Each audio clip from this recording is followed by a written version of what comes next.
Drone in a box. So one thing I can say about this is, although as pilots we might not be purchasing these ourselves and it might not be in our fleet, I think it's still important for us to become very familiar with these things because it's inevitable, it's going to happen, but these things still need to be serviced, they still need to be set up.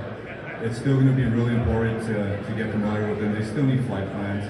So although we're not going to be purchasing these as individual pilots and freelance pilots, it's still important to get informed on them. Yeah, and somebody asked yesterday, they said, where do you see all this stuff in 5 years? Is Scott going to be around in 5 years? Is Drone in the box? And the answer is hopefully not. Hopefully it's something even wilder, something deeper.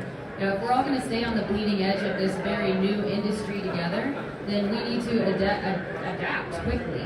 So getting a controller that you can do a simulation at home, understanding the mapping software, they still need a pilot.